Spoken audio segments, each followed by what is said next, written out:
Yo, what's going on, Miami? How y'all doing? As your host, Big Philly 305. And welcome to Recap Monday. I'm not gonna call it Rehab Monday. I'm not gonna call it Air It Out Monday. I'm gonna call it Recap Monday. Um, Unfortunately, our Dolphins did not get the results that they wanted yesterday, us as a fan base as well. It was very unfortunate to see them lose. But that being said, with that said, um, I'm not, I'm not, how do I say? I'm not upset over the performance. I thought, I kept saying they would have to win on all four. They would have to compete on all four phases, all three phases of the game for them to win that game. I kept saying that. I kept reiterating that all week. What's go reset? I like reset Monday. That's a good one. What's going on, EM Ball? I haven't seen you on here in a hot minute. Canes Dolphins 89. I keep saying 1989. What's going on, my guy? Um, you know, I kept saying it on Friday, on Monday, and on other channels. They had to win on all four phases. I felt on all three phases. I felt they won two out of the three phases yesterday. I said they would need three turnovers and a touchdown. They got that. They needed to do something good on special teams. They did that. But nonetheless, we weren't able to secure the victory. I felt that our offense, at times, they didn't really establish the run. There were some big plays that were dropped. I mean, yes, I understand those are drop passes. You can't control that. Especially on that side of the field where those drops occurred with Jalen Waddle, Tyreek Hill, Jeff Wilson also dropped a pass or two. So you have all these things on the offensive side. They didn't really push the ball down the field like they should have. When they did, unfortunately, they couldn't connect. And it's okay, bro. I mean, that's what you expect out of a third string. I'm just happy that it was competitive and it wasn't a blowout. That was my main concern as a Dolphins fan. I didn't want to see us get destroyed or demolished. 50 fucking to like 7, and they were gonna sit Josh Allen in the second half, like all these asshole Buff Bills Mafia fans were saying. Um, but nonetheless, we lost, and it's time to turn that book, to close that page in that chapter, and let's move on. Not only with the remaining playoff games, because remember, guys, Miami Fan Talk is not just about the Dolphins. It's about all 32 teams. It's about all the different sports, NBA, MLB, which we're working on getting some of those shows together for you guys, for our viewers. So it's about everything. We have some Fight Club stuff coming up soon, some Ultimate Bare Knuckle fighting. Obviously, UFC starts back up this week. If I'm not mistaken, this weekend is the first fight night. So we're going to get back into these stuff, guys. College football. I see EM Baller with the Longhorns. Hey, man, Longhorns look good, bro. I've been saying it all year. I love that Manning signing for the Longhorns. And our Canes got some decent players. I know we got one that just decommitted to Colorado, but it's okay. We're building. That's all that matters. But now it's time not only to talk about what the current game that's going to be happening tonight and this Tampa Bay Dallas game, which should be very intriguing. There's a lot of off the field questions and concerns about Tom Brady. Will he be a Buck next year? Is he going to move on from Tampa Bay? Is he going to stay in Tampa? But before we get into that, I'm going to go ahead and I'm welcoming my boy, Mr. Huevo 85, Mr. Co-host. What's going on, man? How you doing, Huevo? Hey, I'm doing good, brother. How about yourself? I'm I'm doing recovering. good. I'm I'm recovering. about to put myself a shot. Put myself a I'm shot. not. You know what I'm saying? I'm not gonna lie to you. I was pretty banged up yesterday. White chocolate was a little worse than I was. I don't know if you heard. I'll let Poseidon tell you the story later. But I was pretty banged up, man. Pretty banged up. So, like, I was on the show today, and Pete goes, "How did you miss that third catch?" I was like, "Look, bro, I was at a party, bro. I was done. I was in and out of that game, man. Especially after we let up. What was I think it was the first half. It was I forgot what the score was, but we were down. We were trailing big time. Oh, But quarter? it was 17-0. It was 17-0. About to Yeah. go into that. And then we had three consecutive turnovers where they were able to flip that put us. I think we were still trailing by 3, but it put us ahead, and then we trailed by 3. I think, or we tied the game and trailed by 3 afterwards. Yeah. When they gave up that field goal leading into the half. Um, you know, obviously, so we'll stick with the Dolphins for right now, and then we'll go into the other teams. So, obviously they had a presser after the game. Mike McDaniels confirmed. He said that he would be dumb or naive not to have Tua as a starting quarterback next year. Chris Greer also came out and said it today that Tua Tagovailoa will be the Miami Dolphins starting quarterback next season. As for them bringing in competition, that's something completely different. I'm going to be dropping the link relatively soon. I'm just going to get through some of these because I know once y'all come on, it's all about the Fins. So I want to make sure, we get some of this other stuff in. But so that aspect of it has been already confirmed. Now, as for coaching, I think the biggest thing Miami's going to be looking to do this offseason is to make some changes in the coaching personnel. And they already came out, and there was already some inside sources I saw on Bleacher today where they are going to specifically look for changes on the defensive side of the ball, which is what most of us expected. I want to see who they bring in, if they fire Chris Boyer, or if they're going to just, change some of these personnel coaching, like these defensive line coaches, these cornerback coaches. Obviously, we have Sam Madison that's still left here.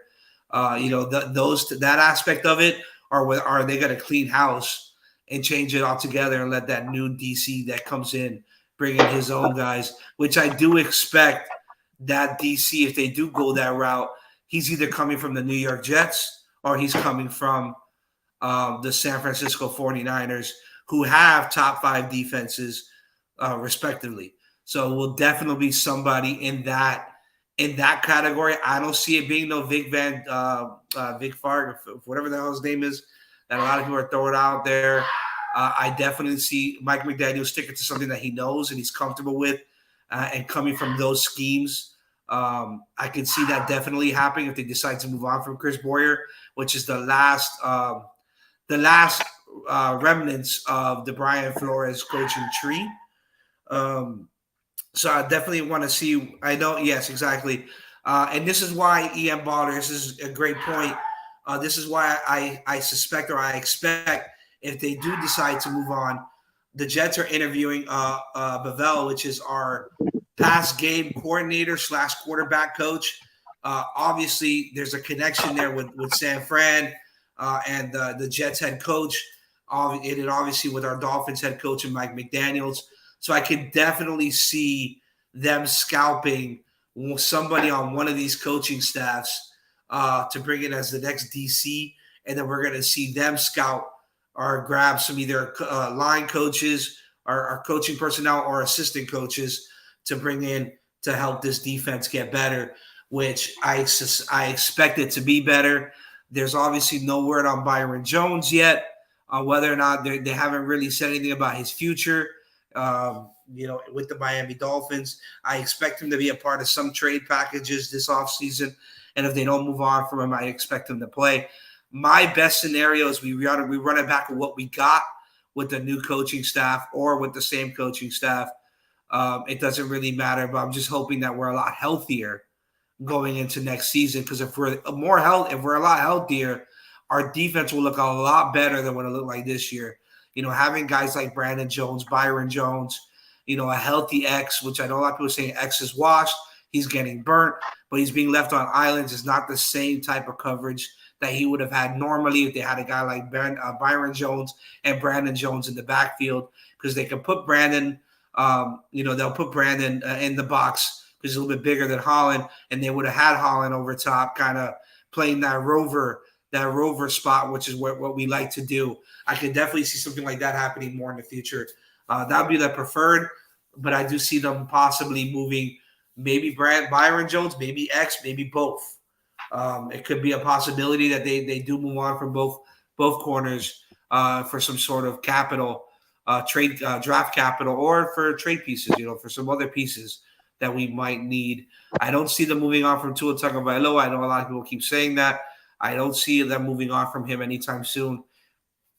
It doesn't make sense for the career that he had this year, or the season that he had this year, with 3,500 yards of passing, second in the league at the time when he was in passing, to then just go ahead and get rid of somebody like that.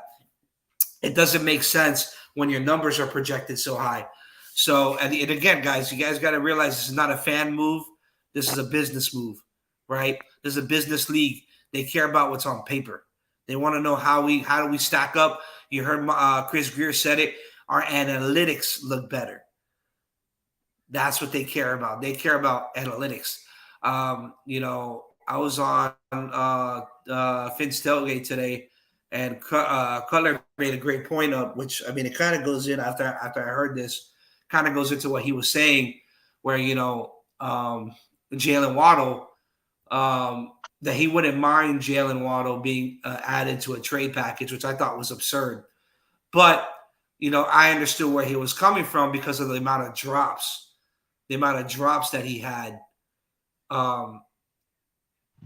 this season, if I'm not mistaken. It was like a 20-30% drop radius for the entire season, or a little more than that, or a little less. Don't quote me on the exact percentage. But he was talking about that, which I understand. If you really think about an analytics point of view, if you can get a receiver that brings the same output with the lower output and drops, I can understand why you'd be tempted in trading for such receiver. But at the same time, in the scheme of it, he led in some categories. He had 1,300 yards receiving on only 75 catches, but he had 117 targets. So the objective is to close that margin. To bring more catches and less and lower that attempt radius. That's where we need to get him at. And hopefully this offseason they're going to work on that. I'm pretty sure Tua is going to get these guys and work out on all season if it's similar to what he did last offseason. So it's just a lot of things going on with the Dolphins. With that, I'm going to welcome Mr. Cap for life. What's going on, Cap? How you doing today, bud? Hey, Big Philly, Huevo, what's going on, guys? What's going on? Not much, man. Not much. Chilling. I'm actually kind of excited for this off season. I want to see what it brings. I don't really expect a lot of change. You're excited on the about the offensive side. offseason? Yeah, bro. I mean, look, I got what I wanted. I got what I wanted. I wanted a playoff, not a playoff berth. Next year, I expect a playoff win. There's a difference. No comment. I get where you're coming from. You want a Super Bowl. I understand that. But I also understand you got to build. You got to have stepping blocks, stepping stones. You get what I'm saying? So this year, the objective was to make the playoffs. You're talking about stepping stones, stepping blocks. We all know the procedure and how it works, bro. We're not done. We know the evolution of football. We know we got to take baby steps. We know this stuff, man. We know this. Yeah. But and I know, 2008, 2016, we just made the playoffs now. If you go by that logic, we won't make the playoffs again for another 6 years, bro. It's a different team, though, Cap. It's a different team. I get it. And the talent, well, I mean, it's not easy all to due get respect, there. The talent's not even in the playoffs. But here's the thing. Every time we made those playoffs, they ripped apart that team. That's what I'm telling you, man. You guys think like it's easy just to come back 1, 2, 3. Right, but again, listen to what I'm trying to say. In 2008, they ripped apart that team. After 2008, they ripped apart that team when they brought in the new coaching. When they brought in the new coaching after 2016, I think they fired Adam Gase in 2017. They ripped apart that team. We started from scratch. There's a pattern. The only difference is this pattern now, they brought in a new coach. They didn't rip apart the team. They left the team intact. They kind of like mixed the coaching regimes. They mixed Flores' regime with McDaniel's regime. They should have just have new coaching staff from the kids. Exactly. On the defensive side, which we all heard today, it was reported that there's going to be changes on the defensive side specifically for coaching. Now, if the Jets hire Bevell, which again, and I said this earlier, if they do if Miami does decide to move on from Chris Boyer, or if they decide to change up some personnel coaching, I expect it to come from either San Francisco or the New York Jets. That's where they're going to come from. I'm letting you all know right now. It's not going to be any of those guys that we're thinking it's going to be. It's going to be one of those teams that they're going to come into, and they're going to grab somebody, whether a coordinator, Another project, like coach. another run game specialist or a pass game specialist, another defensive coach. But that's what they're going to bring in. That's what they're going to feel comfortable with. Instead of getting Mike proven, McDaniel's you're going to get more projects. Hey, sometimes it pans out. Sometimes it doesn't. Chris Boyer. Well, I mean, last time we had a project at defensive coordinator, it was Josh Boyer, and you guys pretty much trying to run him out of town. So, well, here's the thing. I saw Chris Boyer yesterday do something he's never done. Come on, Josh Boyer? Josh Boyer, my bad. I saw something that he hasn't done all year that he did yesterday, and that was he adjusted. He ran a lot of cover zero. I think he ran 6 or 7 cover zeros yesterday in the first half or in the first quarter alone. Oh, they had 7 sacks, Big Philly. But that's where I'm getting to. So they were getting torched at the beginning. At the beginning, they were getting torched with the zone. They were running zone, and they were getting torched. They switched to cover zero. They got 7 sacks. One for a sack fumble, return for a touchdown. Would have had 2 sack fumbles with Bradley Chubb. He had another sack fumble, but they recovered. I'm just saying, man.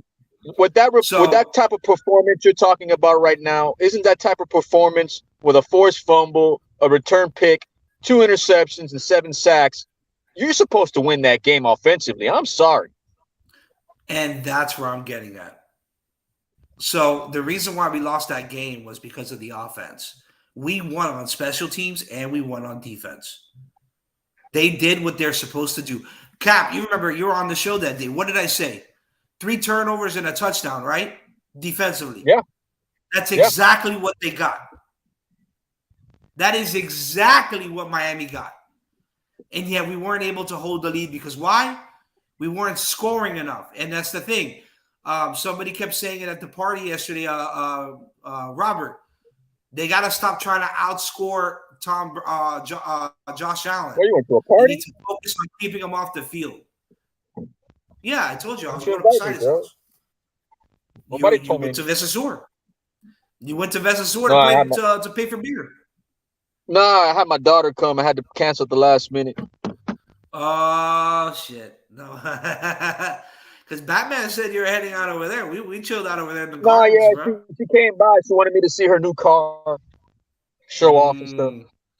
I got you. Spend time with the fam. But it was good. That's the best time to do it, bro. Just spend time with the family. But the offense unfortunately lost us the game. I understand, where people are upset with Jalen Waddle. He had 2 drops, 2 big critical drops at least. I don't know about the other ones. But you can't really get mad because both teams were having issues on the same side of the field. When it came to a little mad, at least? No, bro, because at the end of the day, he made a play, bro. One was contested, one got ripped out, and the other one he tried to do a body catch, which I understand, but I'm pretty sure he lost sight of that ball at some point, and he had to readjust. You could tell he tried to readjust. So I'm not really mad at him. I understand that it probably was the sun glaring in his eye, which that's why some receivers, they use those Oakley visors to knock that shit out. He doesn't really use those Oakley visors. But, to sit there and say to trade him because his drop percentage is a little too high, that's absurd. Because look what he's done for us offensively. 1,300 yards, 75 catches on 117 attempts. He's still so that man got visors and contact lenses? That he gonna need them. If you can't see, you need them. You gotta adjust. I think Tyreek had a visor on yesterday, if I'm not mistaken. I think all them boys got contact lenses in the offseason. You can tell that sun was glaring, bro, because there was not one cloud in the sky. There was not one point where you saw the field shaded. So you already know that sun was going. And the problem with Skyler Okay, I'm going to give you guys an issue with Skylar Thompson. There's one issue that I have with Skylar Thompson. So when you have a long ball, you have floaters and you have darts. He a floater. He puts it up high up and high up in there for it to drop straight down. Because you can tell, because that's how he throws most of his passes. If you watch the way he throws the ball, it don't zip. It kind of floats in. You either have a zip or you float. And he has a little floater to him. There's a couple of times where I'm telling you, Skyler did all right. He didn't do horrible, but he didn't do enough. Poseidon, when you coming on, Poseidon? I'm waiting for you. What's going on, King DTA? What's going on? I'm gonna drop the link now in a second. I'm gonna get you guys' opinion. But like that ball that he threw to Waddle, that was a fucking floater, bro. That shit was up there for a hot ass minute. If you remember last week against the Jets, even though it was tipped, that's another ball to Mike Gesicki that was fucking. I can say the same thing about Tua throwing it to Tyreek like that. Tyreek had to jump a couple of times and stop. Yeah, he zips, but he overthrows.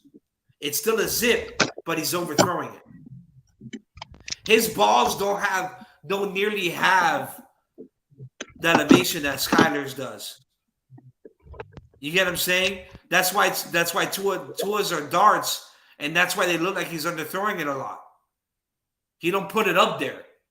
It's kind of like a little missile that comes straight out. But, he had some mistakes, some errors. One specifically that I can say that didn't cost us anything. As he was getting sacked, he kind of threw the ball up, and we got lucky that our running back picked it up. But that could have been easily a pick because that was another floater that went up there and was pretty high up there for a minute. But again, these are rookie mistakes. They're rookie mistakes. You feel me? So I expect that with experience, with time, with another couple training camps in, he'll be a lot better. But goes to show you, he's definitely no Purdy. Purdy lit up Seattle yesterday or on Saturday. Lit up Seattle. With that, I'm going to go ahead and I'm going to open up my awesome panel here. I'm going to let some of you guys get in. Poseidon will be in shortly. I don't know where Willie Beeman is, but, whatever. He's probably sleeping or munching or grubbing or something.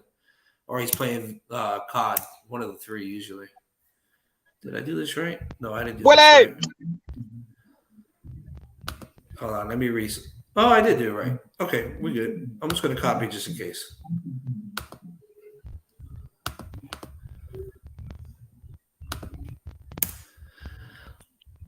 All right, there we go. So yeah, man.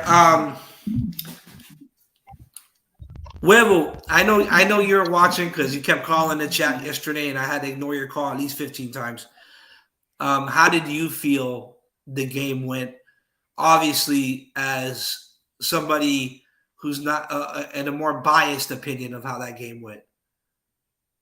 I think it was a good game by the Dolphins. I didn't expect that shit to be a close game from the get. When I saw it go 17-0, I was like, this looks like it's going to exactly what I thought. And then when I saw the Dolphins kick a field goal, I was like, okay, it's only 3 points. And then kick another field goal. Okay, 6 points. They still good at 17-6. And then Josh Allen started playing what the hell he was doing with that damn ball on one of them, the one that he tried to throw to John Brown, and Xavier Howard ended up getting that interception. I was like, I don't know if it was a receiver that ran the wrong route or if they were saying that he was supposed to run further inside. Yeah, so I was like, I don't know what happened. I'm not inside, outside, and he didn't, and he kind of drifted. Or he's supposed to go inside and he went outside, some shit like that. But either way, we still got the pick, so they can go fuck it. But the second pick, that was, I was like, oh shit. And then I was like, bro, now the Dolphins score here, then we definitely got a game. And I was like, wow, they scored, and it looked like a game, bro. It looked like a game. So I was impressed with what the Dolphins with how the Dolphins came out and with a rookie head coach, some boys composed, knowing that he ain't gonna have a Tua play, and the boys went on to perform. Waddle did not play his best game, and that probably hurt. That probably hurt the Dolphins because maybe that if that he would have caught that pass, That would you have know been what I'm another saying? touchdown. That could have been a touchdown right there. You know what That I'm saying? man But dropped that, 100 We yards, let him. Huevo. He We dropped let. We let two him. catches that were like Yeah. 40 yards no, I feel apiece, you. bro. Yeah, I feel you. I feel you. But I just feel like I also feel like when when um when Buffalo wants to move the ball too, they move the ball too. You know what I'm saying? When they They want to moved the move it, they ball, can move bro. it. So They it's move not it, like bro. y'all Oh really yeah. stopped them. I think it's more about Josh Allen kind of getting a little 400 too plus yards, Huevo. Yeah, I know that boy. Like I said, to me, he had a good game, but he didn't have a great game Why can't we he have that, bro? We because can. We did have you guys that. What are you don't talking draft about? that way. What are you talking about? Skyler, We did have technically, that. if he didn't drop those passes, Skyler would have had at least 300. No, I feel you. I'm not saying. I think Skyler played a good game, bro. That one, You, Yeah, I but Cap, he's a rookie. played a You good can game. see it, man. but Cap, you do realize that we did have that with Tua, right? We did. Key word, we We did. did. We still do because Tua's Past still on the the team. past 3 years, we've been saying the same thing. We did. Nah. We didn't have that 2 years ago Please or don't even tell me last you're one of season. those that believe this is his first year. Please don't tell me you're one of those. No, I just think that he drastically improved from year 1, 2 to year 3. Cap, I'm gonna say this right now, Cap. I'm gonna say this right now. This was the year for Tua to prove himself, and I think in the little bit of games that he did play, he proved himself. Bro, Now, no, the talent's He there, had Huevo. The he talent is had two there. bad games. I'm Don't not get me knocking wrong. I'm that. not denying that. I Yeah. am not knocking that. The talent is there, bro. It's there. But why he can't grasp it throughout a whole season is beyond me, bro. Well, it's And his that's injuries, on bro. him. That's what keeps him off the That's on field. him. No, Yeah, no, but you know it and I know it. The Big O and me and the Big O clash heads, but the Big O called it, bro. That man holds on to the ball longer than Skyler does, bro, and he paid the price for it twice. Well, that's something they're gonna have to work on this I offseason. I agree with you on that, Cap. But you got to realize too. You realize Tua had year 1 and year 2, right? Tua had the fastest release time. It was 2.3 seconds. I don't want to hear that, bro. He held on to the ball for But he 5 did. seconds. No, hold It on. depends on the play. When he's in rhythm, he gets. Dude. You got to But when he understand, tries bro. to When throw you're the holding ball, he on, holds the ball too long. when you're holding Bro, on, I it's mean, because look, he's extending look. plays. If we're gonna get to 2.5, I've known that for 2 years. You've known that for 2 years. What good is that doing us right now? Well, it would have got us that first down. That we didn't convert on a 4th. Woulda, shoulda, coulda. Woulda, shoulda, coulda. And that was if on you would have hit McGenius. Tyreek, I thought that was a first. no. Nobody relayed the message No. to me. How the hell are you gonna have a whole coaching staff not know if it's a first down or not, bro? Get out of here. You go and you have 3 delay of game penalties on you, and on 4th and 1, you don't know if it's a first down or not. Come on, my man. He should just came out and said the truth. They were having a hard time communicating with each other. They had a hard time communicating. That's been Miami's issue. And that's not the first or second time, Huevo. That's not the first or second time. Yeah, but you know what, dude? They should have pulled the sticks on that. They had On that play, they should have pulled the sticks. They should have pulled the had sticks 3. out. He should have requested a measurement. You're right. You're 1,000% right, bro. And that But would have gave him time to review the play. But they had what 3? They had. But that's lack of don't worry about experience in that. head coaching. Don't worry about that. They had 3 or 4 of those in the game, so that's bad enough. That you have 4, and then you have timeout. You have to waste timeouts on that, so that hurts. All I know, bro. Period. When you know what needed pisses me off the most, bro, Huevo? You know what pisses me off the most, bro? And I'll get over it. Trust me, I'll get over it. But today, hell no. Because you know what? That defense played its heart out, bro. And for them to say, oh, well, Boyer got to go. No, Boyer got to go. It's like, you know what? At the end of the day, if he does leave, bro, I mean, who's going to be the replacement? Another project quarterback? I mean, another project coach? I think that was the best defensive game all season for the Dolphins. Of course. And that was the type of defense that not we, but Dolphin people expected. I expected that type of defense. I thought that defense was going to be good because that defense is Hey, he the Man, said reason why we. you Big just my Billy guys said said won. we. we. He I said Did know you just we, say bro. He because we? said I we, also bro. because Am I I also Got working him. on you? Am I Got him. working on you? I got him. You Got him. heard it right here, Clip motherfuckers. it. Clip it. He's that's converted. fine. He's I'm not converted. converting. I'm not converting. I'm just saying. I agree too. I think the Dolphins have a good defense, and that was the reason why they were so good the recent years because of their defense. Because the offense couldn't move the ball, and their defense kept them in games and gave them good field position. And this year If wasn't that to this game. This game you saw 7 sacks, like you said, 7 sacks. How many? How many? Two ints, a fumble for a touchdown. You know what I'm saying? That what the defense was doing last year. The defense was doing that last year. This year you didn't see it, but that game we saw it, and it sucks because the offense didn't produce and did what they had to do. But I also say, like you said, if Tua was in there, it would have been different. But Skylar Thompson played a good game. You can't give nothing away from Skylar Thompson. You know, Waddle dropped a wide open pass that could have been point. You know what I'm saying? Tyreek dropped a couple passes that could have been first down and kept the chain moving. It wasn't all Skyler. So, like I said, I think it was bad communication between the coach and Skylar Thompson, and that's what fucked them up. Every time they went, well, they had a I mean, you positive, saw they it. get a negative. You know, every time they got a You saw positive, it they'll get a when he negative, was and then calling. they'll put themselves back in the Yeah, chains again. 100%. You know what I'm saying? Yeah. And then now you're trying to now it's 1st and 15 again. Now we got to try to get a first down again, and it's not 1st and 10. You know what I'm saying? So every time you hurt yourself like that, and then like I said, you're wasting timeouts in the second half when you could have used those timeouts when you had 3 something minutes left in the game, and you guys didn't have no more timeouts.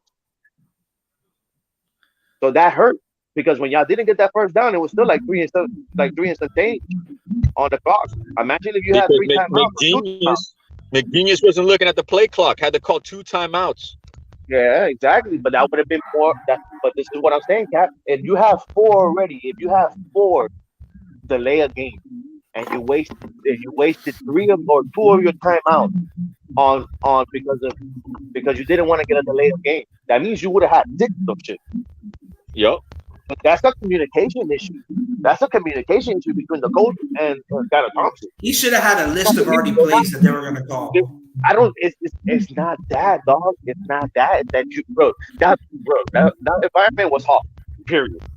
I get what Will was saying. Skyler at the same time has to know, hey, the clock, and take control, bro. And that's something he has to learn too. Exactly. Yeah, And it's what I'm saying. It's growing pains, bro. Growing pains. That's all it is, dude. We're gonna get through it, and next season's gonna be a lot better, a lot better. And I hope expect you're them to right, make man. some building changes. blocks, bro. The building blocks. We got into the playoffs with this rookie coach. The odds of that guy doing these numbers he had this year and the two receivers being healthy throughout the season is going to be very tough to overcome. I mean, to I overtop. think we'll be.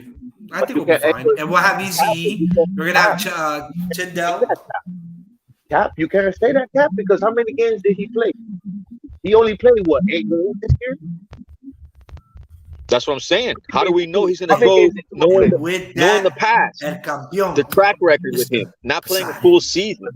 That's Like but that's what you that's have what enough. worries me, bro. That's what worries That's me why as you a don't fan. sign Like him. we have to depend That's on why a you guy give who him can't even go through the whole season, bro. Cap. That's why you don't give him nothing. You just like you said, if you're gonna be a man of your word and he's gonna be the starter next year, then you put him as the starter next year, and you see what happens. If he can't stay healthy, then you don't sign him to a long-term contract. That's it. Yeah. Bro, you have Pretty much. to be 4 years that you can't stay healthy. Hey, your numbers are there, everything's there. But if you can only play 8 games, you're not helping me, bro. So I can't sign you to a contract. And you move on from that.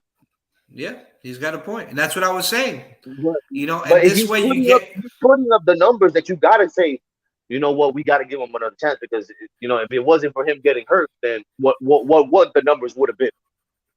You know what I'm saying? It would have been this. Who's to say that we wouldn't have lost those four games?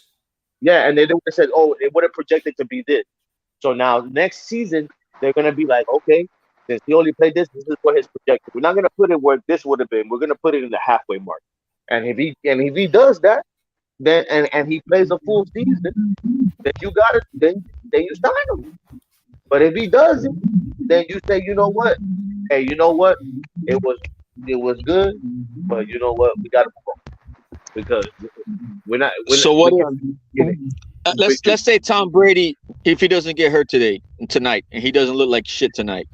I mean, what if they end up advancing or not advancing, but he plays good? Let's say he doesn't advance. I mean, what if he says in the offseason he wants to come here? But I this wouldn't. is what I said. If you said that Tua is your guy, these are your mouth. This is your words coming out your mouth. Now, is your word what's coming out solid, or you gonna Oh, be you talking about Chris Greer? Yeah, that's true. Chris Greer already put correct, his foot in his mouth. That's true. He or already you're gonna be some shifty shit? not only did Chris Greer put his foot in his mouth, Mike McDaniel. McDaniels did. He So did last if you're night. gonna be, He then said you're that gonna he'll do be some shifty, naive not to start Tua next season. and then you do some shifty shit, and you go out the realm that you put somebody up in. Then you know what I'm saying. You can't go out there and be like, oh, okay, I'm gonna bring in Derek Carr, because there's no way you're gonna be bringing in Derek Carr to battle it out with Tua and paying Derek Carr that much. So no matter what you gotta do, you gotta see it out with Tua because you ain't gotta pay Tua Tua right will be our quarterback next season. Tua will be the quarterback, and worst case, we have a first round pick next season. That's how they're gonna go into it. That's how they're gonna go into it, bro. now. Tua just needs to stay healthy, bro. If Tua can stay With healthy, then maybe. that, let me do a proper welcome to Mr. Poseidon 305. What's going on? Hi, guys. Poseidon, Hey man, talk me off the did you ledge, get bro. your Talk me off the ledge. did you I'm almost off the did you ledge. get your Talk to me. chair? Did you get your chair Baba. delivery yet? No, I haven't. He has not shown up in the chat, but I will definitely make sure that I get my chairs. Cap, but How's going? You can't be on the ledge, dog. Cap, you can't be on the ledge. You had Dude, it. this is building blocks, bro. It's fine. You had. I want to say you had a solid season. You had a good season for dealing with the shit you had to deal with all the injuries, and then your With all the quarterback, distractions. With and all then the your quarterback distractions. in and out, in and out, and that's the guy that's gonna win you games. Remember, the face of the team is the quarterback, and with Tua, that's who's gonna help you win games. And to be honest with you, like I said, next year you gotta see if Tua stay healthy. If Tua don't stay healthy, bro, you gotta move on. Gotta move on. That's it. You gotta wash your hands with that. Simple as that. You can't sign. That boy Tony Pollard, bro. I'm telling y'all. That's the dude I'm targeting on the offseason I've right been, there. bro. If you listen to my Tony content, Pollard. Big Philly, the last 2 years, Big Philly, bro, you know I've been preaching for that, bro. That guy, bro. You think Dallas will give That's him the up now? dude. He's a free agent. Don't matter. Either they pay him or he walks. But who we talking about?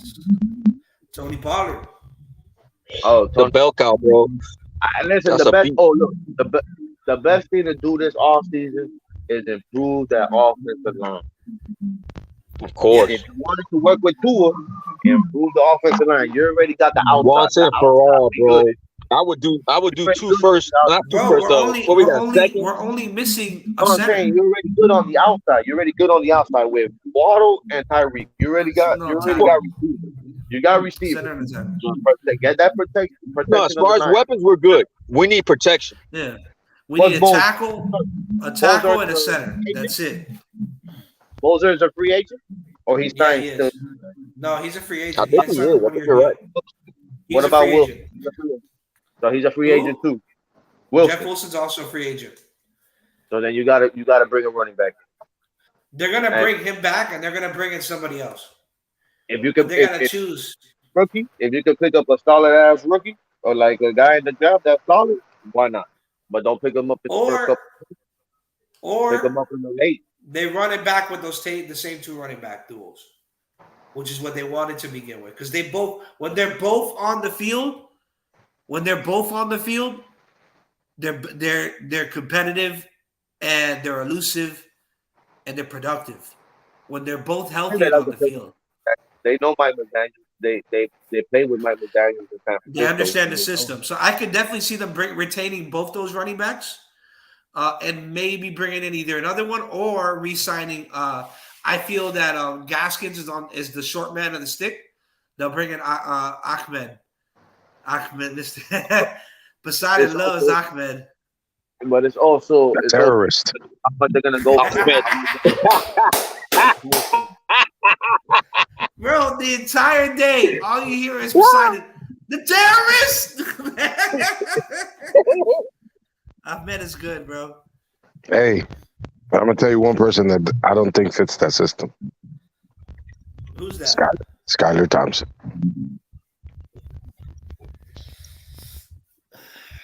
He's a scrambler. He's a scrambler, and he did not run the ball at all yesterday. Well, they don't want him. That was weird. They don't want him to run. weird. Want him to stay in the pocket. Well, okay, I but think so. all right, but that's not what type of quarterback he is, bro. I know, but That's not the type of quarterback he is. You know how many plays he had that he could have ran the ball, and I understand that there's He not can't throw enough the ball. quarterbacks.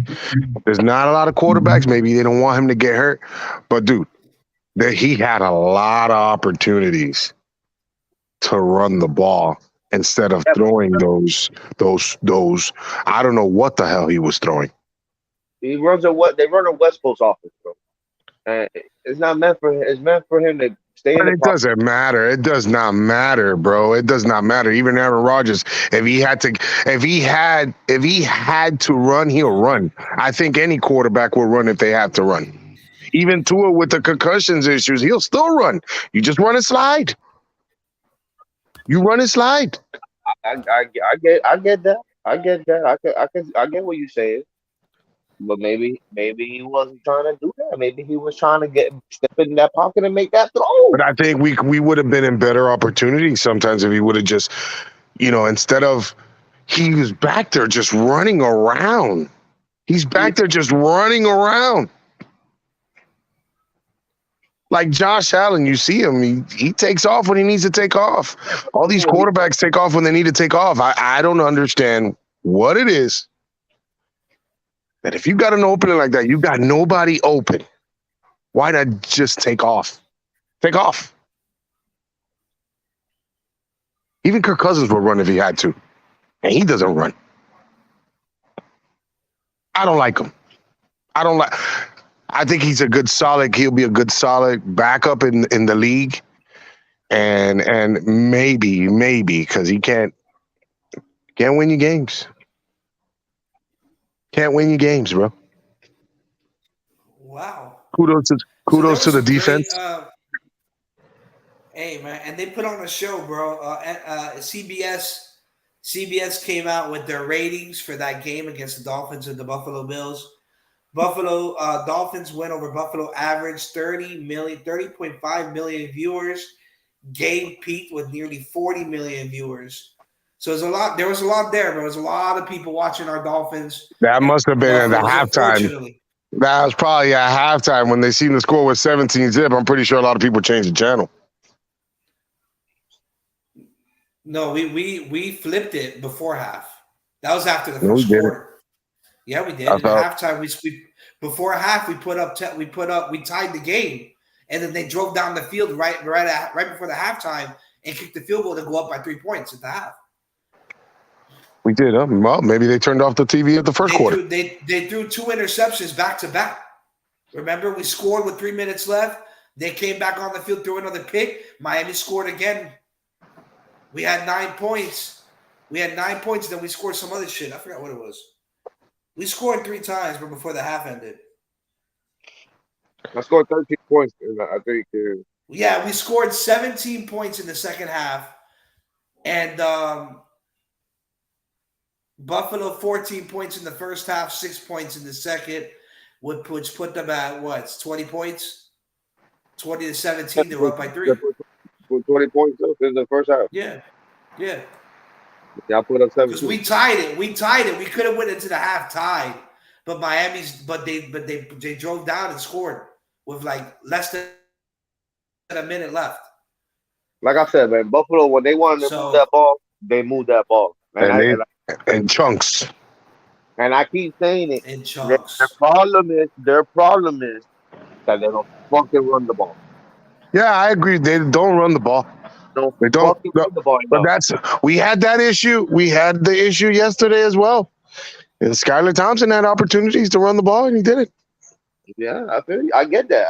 I get that. I get that. But I Somebody feel like made a point yesterday. Somebody made a point. In college, the guy ran for like 1,000 yards rushing. No, total. Whole career. Well, that's His whole still a career. lot. That's still a lot. That's 5 years at 1,000 yards.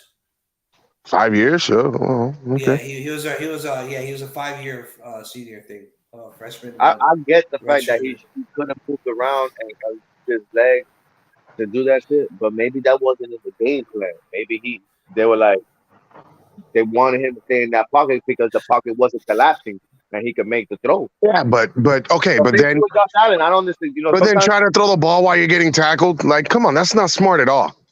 yeah, that's a rookie move. That's a rookie move. And That's another not thing, smart.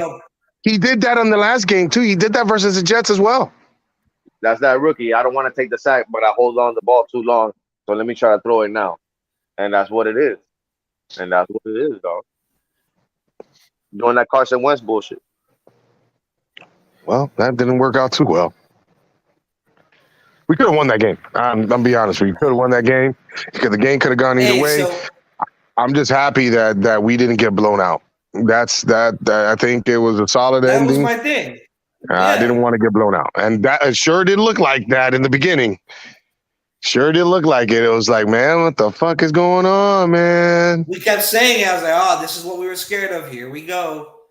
And you know Yeah, what? the They way came they scored back. so easily. The way they scored so easily, I was like, okay, this gonna be. And then you could tell that they kind of dialed it down, and then he was just playing cute with the ball and doing dumb shit. And you'd be like, bro, what we doing, bro? Yeah, What I we agree. doing?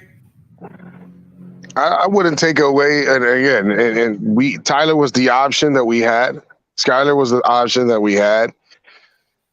But He's better than Kelly. He's better than Kelly this season, from what I've seen. Yeah, no. I think he can, but I don't think, going long term, I don't think he's the quarterback to back up Tua, man, to be honest with you. I don't think he's the quarterback to back up Tua. So what do? You bring in Mariota? You bring in a vet. You got to bring in a vet. I think you got to bring in a vet. So bring in Mariota? I don't know about Mariota. But, you bring in a vet. You bring in a vet to sit behind Tua. You get him back there. What vet do you bring? I haven't looked to see what vet is going to be available this offseason. I have not looked. But what I'm saying is that you got to bring in a veteran QB to back him up. You just can't have a second year Skylar Thompson as a backup. All right, so I'll tell you right now who the quarterback free agents are next offseason. So you have Tom Brady, Baker Mayfield, Sam Darnold. Oh, shit. Mark Jackson going. Hold on. Am I still there? Yeah, I'm still here, right? Okay. Sam Darnold. You have Jimmy Garoppolo, Teddy Bridgewater, Daniel Jones, which he should get a contract extension this offseason. Case Keenum. He's definitely going to stay with the Giants. Yeah, Mason Rudolph, Jacoby Brissett, Geno Smith, which they're looking to franchise tag or give him a contract. Joe Flacco, Andy Dalton, Mike White. Mike White would be an interesting one to bring in, but he's going to want a starter position. CJ, Kyle Allen, Tyler Haneke, Lamar Jackson, Blaine Gabbert, Chase Daniels, Chad Henne, Nick Mullins. Nick Mullins, I see them bringing in too. Nick Mullins was in San Francisco. Tyler Haneke doesn't sound like a bad one. No, but he's going to want a starter position too. He's going to want to compete for the starting position. Brandon Allen, Josh Johnson. That's fine. Actually, well, yeah, that's what I'm saying. It's fine because if he gets that's beat fine. out, Do you want to put the quarterback that's going to give you the best chance to win? Yeah, yeah. I don't mind But I- bringing in Tyler Haneke and let him compete. And he'll lose the How much you job. think he's going to cost? He can't cost that much. They'll probably pay him like $8 million.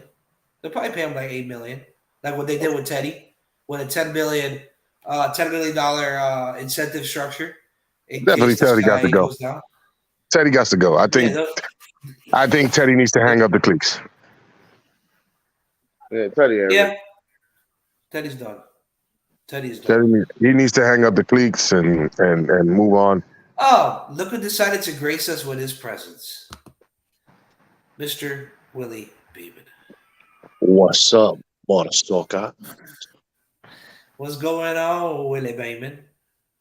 Yeah, man, you're charging my phone and my shit's about to die. Bro, you always charging your phone, bro. What you doing? Watching more porn? Ooh, Hey, ooh, shots fired. no comment. What happened with Scallop? Scallop breaking chairs, bro? Oh my god. Oh, I told him not to. White chocolate, bro. Too much drinking goes a little too crazy. Well, he was drinking alcohol. Beer. Beer. It wasn't even alcohol. Yo, I said Beer. Dude was getting crazy. it. He was getting like that. Let him out the house one time. Beer. Huh? This was on beer. Okay. Literally, bro. But I guess because so yeah, man, Bud Tyler Light, he Haneke. upgraded. He was drinking something stronger. He wasn't drinking Bud Light. He was Wasn't drinking drinking Bud Light no more. I Corona think and that's what it was. Heineken. Corona and Heineken. Yeah, I said, he upgraded. You know, once he was on the Real fourth, he quick, was I'm already gonna welcome slurring his Mr. word. CT. What's going on, CT? What's up, boys? What's going on? How you doing? What's going on, Well, PT? that- How Hey, you doing this evening, bro? How you doing? I'm doing fine. Like I said, I was pleasantly Duval, surprised right? we had an opportunity to win a game that we shouldn't have had an opportunity to win. And it's like I said, I didn't have much. I had hope, but I didn't have very much confidence. But at the same time, it is kind of a boost of confidence in the same fact that, yeah, we were close, we lost, but at the same time, it gave valuable playoff experience to the young guys. And on top of that, And the coaching staff. oh yeah, and the coaching staff. And But a lot of also, them are going to be gone. A lot of them are going to be gone. yeah. Hold on. yeah, I don't know, man. I think that there's going to be maybe. I think there's going to be some changeover as far as if you guys watched Greer and McDaniel's press conference today, it was very telling on many different fronts.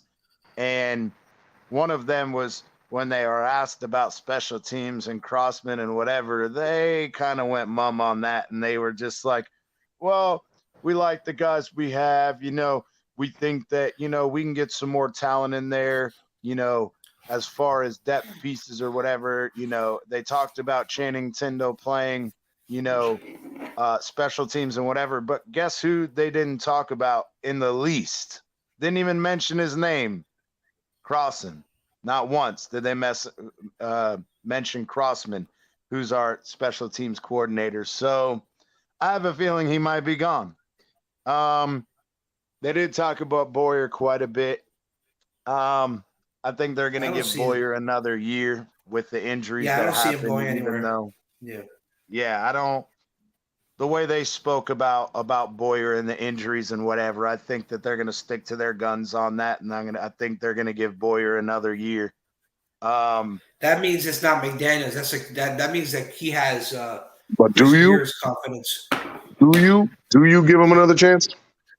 If it was my choice, hell no, no. Me, no. Because again, he turned. I said it though, bro. He turned it. The issue is, bro, if they would have played the way they've been playing all year, he would have been out the door. But because he turned it around the past 5 games, including this playoff game, and the way they played in the playoff game, I already knew that his fate here was cemented for another season. So they're gonna bring in depth at that corner position, the secondary position. and they're going to give him another shot. I mean, but can what we they do realistically is say, though, giving up 34 points to the Bills, is that a good job? but he did get 3 picks, know. 7 sacks, and a touchdown. Yeah, the so thing. imagine if we didn't get all those things, how many fucking points the Bills would have scored. That's the issue that I have with it. Is I understand, yeah, the players made plays, but I still have the issue with, again, with the Xavier Howard thing. He was lucky he was underthrown and he was able to catch it. And my thing is imagine if we were at the norm where we were this year, where we created an average of 0.73 turnovers a game, and we had 2.5 sacks. So we go out and the players having an extraordinary game playing for their playoff lives, and we're going to give that credit to Boyer, because if you guys remember correctly, I've been up on the show bitching and harping on this shit. Yet we gave up another 3rd and 17 and another 3rd and 15, and we ran that zero blitz, and they were fucking marching the ball up and down the field against that zero blitz all fucking game. But that's where I'm at with it, though. You know? Yeah, but the zero blitz is also how they got those sacks too. But the thing is, with the zero, so in the beginning of the game, he ran zone. He didn't initially go into cover 0. He went into zone. They torched us on zone. They were picking us apart. And then that's when we went up 17-0. And then they went ahead and switched it to cover 0. And that's how they were able to capitalize on those 2 turnovers. Except for minus the turnover with the. Go ahead. No, I was saying we played covered 0 on the first fucking possession, and even Tony Romo said it. Oh, there's that cover 0 that they've been getting beat on quite a bit this year. And it's funny that, again, I get it. We didn't run it a shit ton as we did in the second half, but we were running that the entire first half, just not every single down. But that's the thing is with him, that's his scheme. That's the issue. That's his scheme. That he probably really believes in that scheme, in that play, and that coverage. Work. Really, it does work sometimes, not all the time. No, the thing is, they have to have the personnel to run it. We've been burned on that cover 0. But CT, let me ask you a question, because we ran that same cover 0 last year, right? You don't think that if we had Byron in there and Brandon Jones, it would have been run better? Oh, absolutely. I agree with that. That doesn't change the fact that, again, and I made this point so many times on this show and others, is yeah, I understand what you're saying, but the problem that I have is if Josh Boyer is pegged in a hole where he can the only scheme he's comfortable with is running that cover 0, you don't belong as a defensive coordinator in the NFL. You have to be able to be multiple. That's my issue. True. Is you cannot be overly dependent on one type of scheme. Yeah, I agree. Beat a scheme. I agree. You need more tools in the Swiss Army knife, right? Yeah, you need more tools in your toolbox than just a hammer. Yeah, you need a couple screwdrivers, maybe a drill. But he ain't got all that. He ain't got none of that shit. He just got a big ass hammer that says cover 0. Nah, he got a screwdriver and says he's a contractor. He's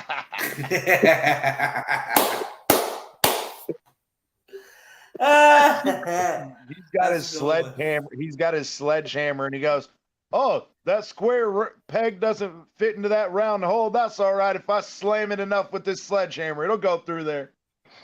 I really don't believe he'll survive. I don't believe he'll survive this wave. I think the way that him and that Mike McDaniel and Greer specifically, when asking about the defense and their shortcomings, the number one thing, the first thing out of his mouth, well, the injuries. So I have a feeling they're going to give him a redo next year. And if you guys also noticed when they asked about Byron Jones and how they kept saying, "Oh yeah, he worked hard to get back. He worked hard to get back." Bullshit.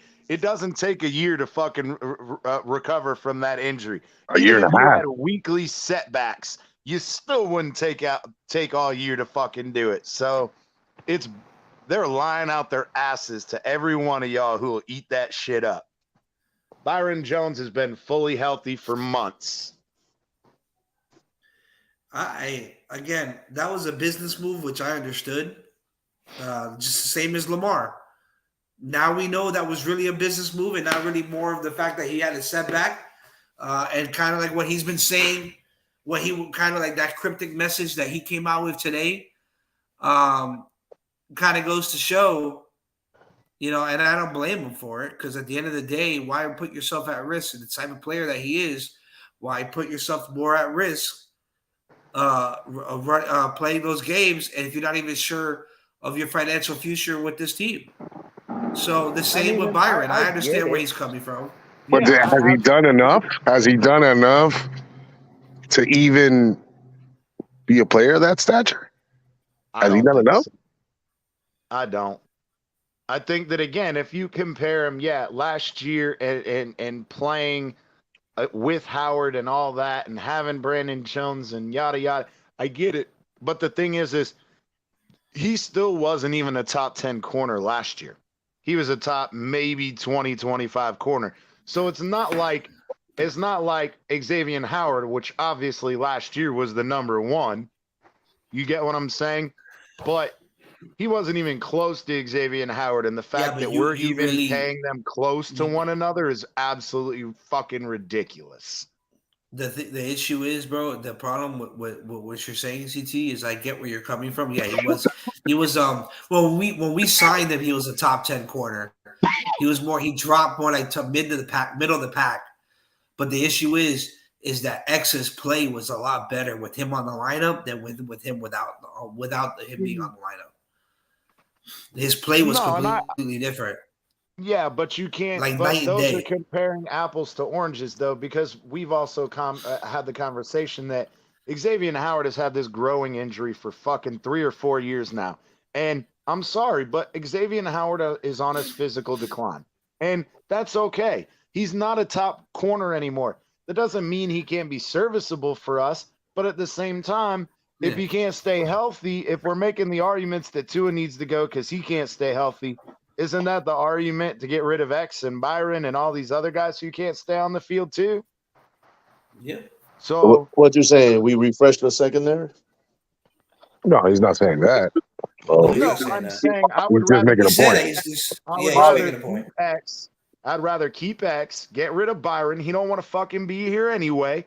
We knew that Cater was going to be the Byron Jones replacement and Trill Williams was going to be X's replacement because Kohu is the same way. He's good in zone. He's there. He has a hard time getting his head around at times, but he'll make the play at the last second, a la Byron Jones.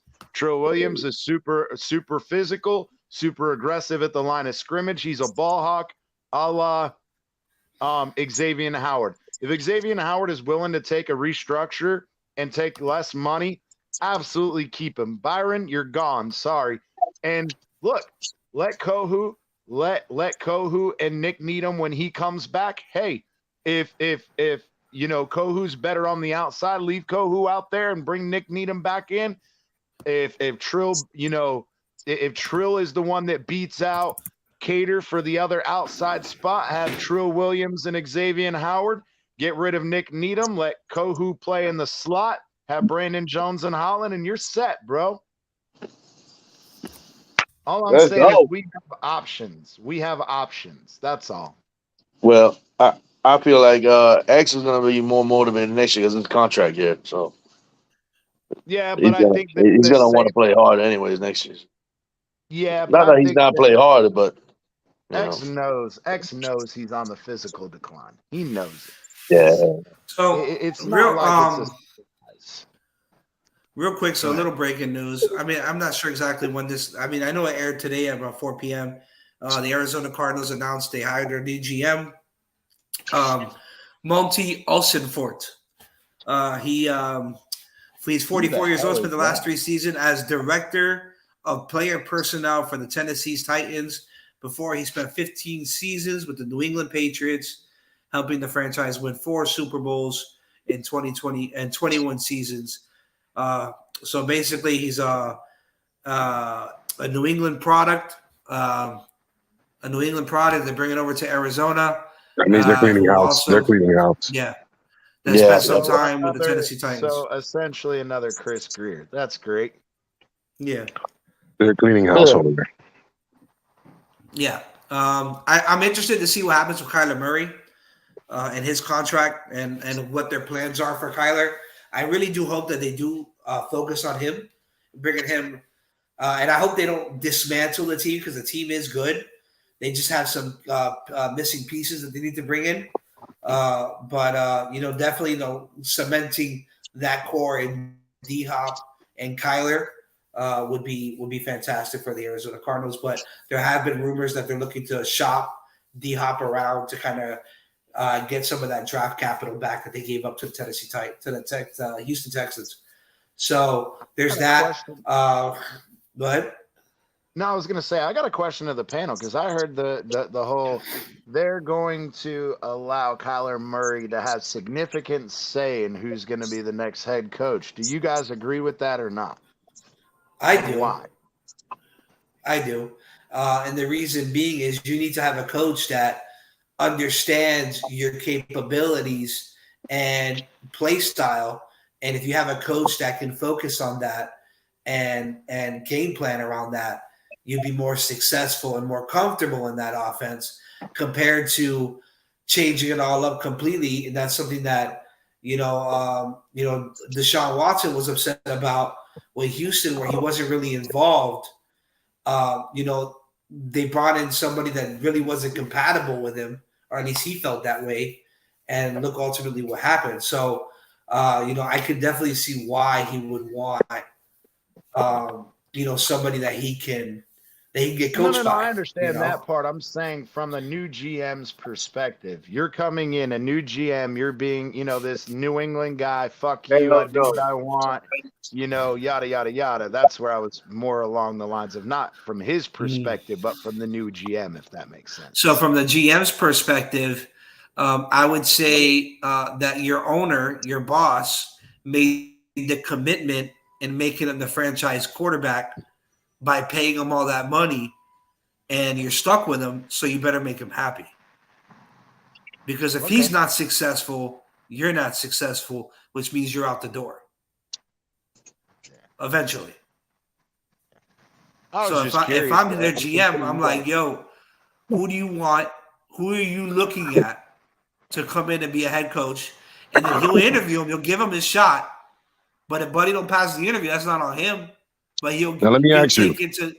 Go ahead. There's this guy Olsen Foot or whatever his name is. I wouldn't trust him. I wouldn't trust him as my boss with that last name. But are there any ties with Sean Payton by any chance? No, because he played with he coached. Well, he was he was under the New England Patriots staff for 21 seasons, and then he went to Tennessee. So Sean Payton's already rumored. Houston is in on him, and Carolina is in on him. Jim Harbaugh, I don't remember if it's Jim or John. I always get confused. But Jim. Oh, yeah, Jim is already. Yeah, exactly. So Jim Michigan already confirmed that he will be coming back. So Jim Harbaugh's off the board. So I expect Sean Payton to be hired by either Carolina or Houston. He's gonna probably want control. Yeah. Well, yeah, and Sean Payton, Carolina and the Tappers will absolutely give him control. But here's the Carolina thing: would be his best. Sean, not a bubble. Sean already came out saying he wouldn't mind going to Houston. He already came out publicly and said it. Well, yeah, but I'm saying that if he really wants control, though, if he wants to have say of everything, Carolina is probably the only team stupid enough to do it. True. I mean, look what they did with what's his name, Ron Rivera, before he got his ass ran out of town. They gave Ron Rivera nearly every aspect of control, and look how that worked out for them. And he actually went to the Super Bowl. No, and I get that part, but I'm saying the whole idea of this guy's a New England guy. New England does other than Bill Belichick, no other team gives a head coach all of it, all of the control. And I mean, Arizona, I doubt that Arizona is going to want to come in with such a lack of history of winning and everything to give him control. I think Carolina would be more the place more willing to give him that control, if that makes sense. Dak needs to settle down. Dak just won his first 3 and out. Dak got to settle down. Yep. He missed a pass to I gotta turn it on. Yeah, he just missed a pass over the middle. Well, that was really on the wide receiver though. You know the I think Cowboys. that's Ty. Oh, that's Ty. Oh shit! I forgot Ty is with Dallas. I forgot Ty is with Dallas now. Ty he missed him over the middle. He also missed CeeDee Lamb on a wide receiver screen on second down. I think Houston will probably be the spot where Sean Payton ends up because of the arsenal of picks that they have now and where they stand. I mean, that might be true too. Yeah, I could see it happening. I'm not sure if he's from Texas. Probably he'll get the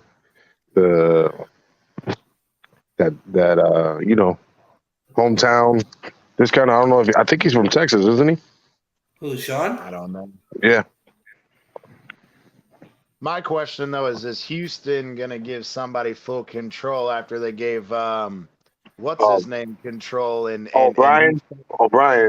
Yeah, and O'Brien fucked them over. Are they gonna be willing to go down that road with somebody else? They actually had a decent team. I think they had a decent team when they were there, but until he went they off had a lot of issues. Sale his last year. His last year, he had that fire sale of getting rid of Tunsil and getting rid of what's his name, Hopkins, running back Forster, whatever. They got rid of that starting running back. Like they were just like, fuck it, here everybody can have everything. Didn't he get rid of Hopkins too?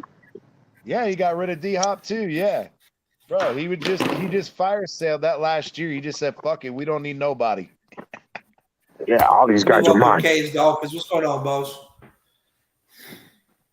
What's up, fellas? What's going on, brother? What's up? What's good? Tom Brady looking a little shook too. 3rd and 13. Tom Brady just missed the open pass over the middle. He's been like that all year. Yeah, exactly. And that's why I don't want Tom Brady. I don't want Tom Brady either. Tom Brady's that. Nah, Tom Brady is. You can fucking see it after he barely beat the Carolina Panthers. Look at what he's done all this year. He's been off. His numbers are down. His completion percentage is atrocious. Nah, I'm good. It's the same thing with Aaron Rodgers. Whoa. I mean, don't get me wrong. I like Aaron Rodgers, but I'm not going to pay him all that money for, you know what? Maybe he'll play 2-3 more years at top. Then what are you doing then? Then you're right back in the same position we've been in the last 20 years, 3 years from now. And coming off a mediocre season because he didn't have that much of a good season. Yeah, but you also got to remember he hasn't had shit other than Christian Watkins, bro. That's Watson. That's it, dude. He lost. Boy, Jensen getting beat.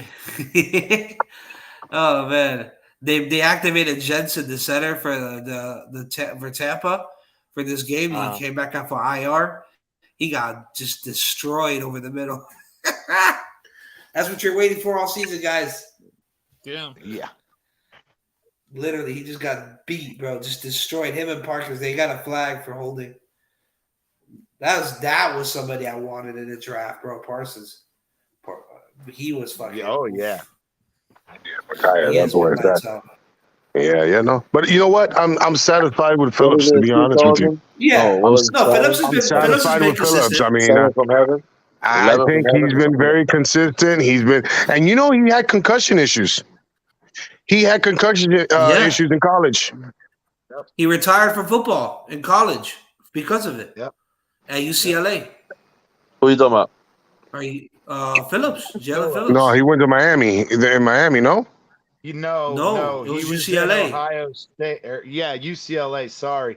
Yeah, and he medically retired. And then he was told, and again, that's a good point. I want to bring that up. And I just told Greer you that on the. Greer and whatchamacallit's conference too after I finish this point. But yeah, he medically retired because of concussions, but they said, look, you've had enough time off, you took a year off, you're good to go. And he's like, fuck it, I'll go to Miami then. And guess what? He did, and he hasn't had a problem since. Which I wanted to Nope. comment on this is it's the same stupid bullshit that Greer and Mike McDaniel finally said to all these stupid motherfuckers out here, all the fucking professionals and the independent neurologists, the ones that have seen him from the NFL Players Association and everything.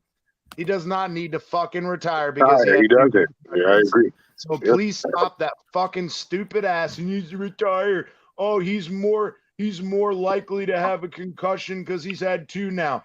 That's actually ESPN. ESPN setting a narrative. It's the fan base setting a fucking narrative because they don't want 2 to hear. And my thing is, I don't give a fuck if 2 is starting next year, Skyler's starting here next year, whatever. But my thing is stop saying that stupid ass fucking bullshit.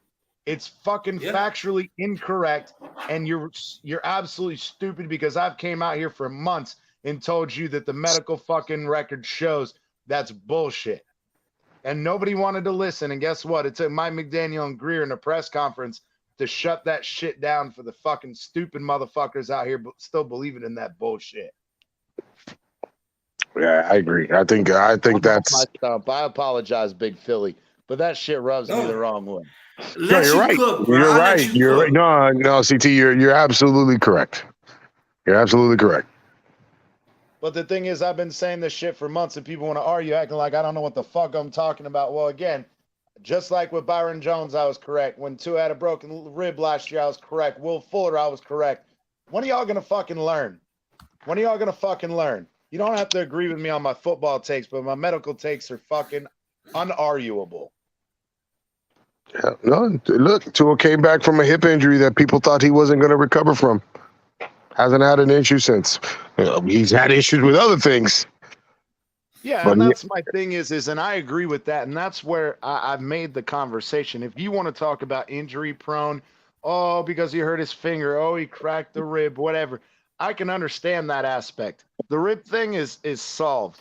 You wear a fucking you wear a flak jacket, and that's the end of the rib shit. The finger shit happens. Oh wait, Skyler went out and fucking had a bloody fucking finger, not from when he got stepped on, but the previous game where I remember it into the helmet. Oh wait, fucking Teddy fucking dislocated his pinky, but y'all weren't all over them because they got their finger hurt. But oh, if Tua got his finger hurt, y'all are want to fucking slam his ass. Oh, he's injury prone. Does that mean that Skylar Thompson and fucking Teddy Bridgewater injury prone too? Fuck it. Let's get rid of all 3 of them. What about Parker? What about Parker with the toe injury? Remember that? How long did we have Parker here? No, it wasn't the toe. It was his hamstring. He had he had a pulled hamstring fucking 3 or 4 times a year. And I sat there and said, it's sad because of this Dolphins medical staff and their strength and conditioning staff. If my athlete was having hamstring pull issues for multiple years, in the off season, we're going to find your protagonist and antagonist muscles. We're going to work out your quads. You're going to work out your hamstrings, and we're going to get them evenly strengthened so that there isn't a disparity. And we're going to work on your fucking cardio and plyometrics so that you don't continue to have pulls and fucking strains in your goddamn hamstring. But apparently that's too fucking difficult to do for a professional team that has a bunch of fucking doctors and supposed fucking miracle workers.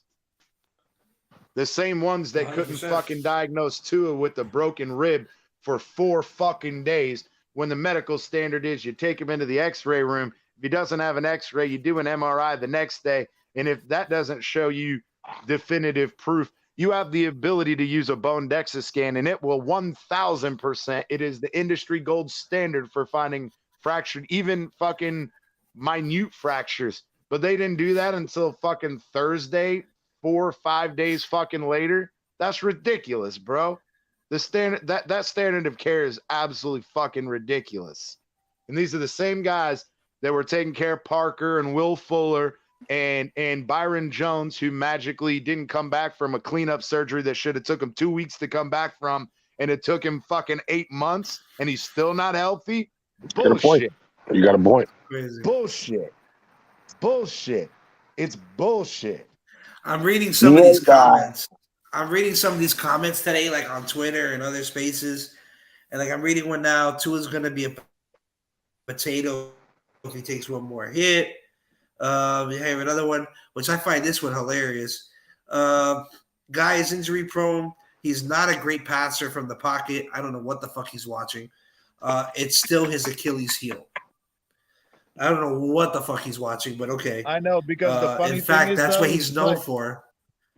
Yeah, but this is what they do, Doug. They move the goalposts, right? Last year, when they caught him check down Charlie, and all he does is throw outside the numbers. He throws those little comebacks to Devontae Parker. He throws those little out routes to Waddle. Oh, how come he can't throw over the middle or throw deep? And then this year, he throws over the middle and throws deep, and then they go, oh, but he doesn't know how to throw outside the numbers or check the ball down. So which one is it? Because last year you were saying he couldn't do that either. And then again, oh, well, the concussions are going to fuck him up. Well, when Chris Nowitzki, who's the leading expert in CTE, says it's bullshit, then all the other fucking people that the medical community has said it was fucking bullshit. Then, we still hear this narrative for the last 8 weeks of the damn season. And then Chris Greer and Mike McDaniel come out and tell him it's bullshit. But we'll still hear this fucking nonsensical argument. The Dolphins are trying to hide something, and he's getting benched. That's the true story here, guys. Come on, bro. He had a concussion, guys. Relax yourselves. Twist your nipples. Relax. I might get him excited, not relaxed. They might excite their Wait, we're gonna get a farmer friend on this show, bro. We're gonna get a farmer friend on this show from Waterboy. Do I still have that photo up here? Farmers only porn. Do I have that photo up here still? No, I don't have that photo up here still. I'll get it later. Yeah. What's up? Yeah, Cap, man. What's going on, Cap? Welcome back. I saw you leave. You left, and gentlemen, he came up here to argue with me after I called him out about the concussion thing. No, I've had an epiphany. This is a new me. He was on a ledge. He was on a ledge, CT. He was on the ledge. Who? Was it my show or was it somebody else's show? Your show sparked a change in me. Hey, yo, it's fucking changing nonstop. First, wow, Miamifantalk changing lives. That's what's up. Hold on, Poseidon. We touch people over there. We touch people First, over there. we converted Huevo to a Dolphins fan because he said we. Got heard it. Okay? Yeah. We converted. He did. Huevo to be a Dolphins fan, and now Cat had an epiphany. So we must hear what this epiphany is. I want to know what the epiphany is. Yeah, I want to know what it is. What's the epiphany? That this is the same old Dolphins and it's never going to change. So why fight? That's not an epiphany. Something wild, man. That's not an epiphany. I'm just going to fall in line, bro. Oh, bro, Tom Brady almost threw a fucking pick. And y'all want this old viejo.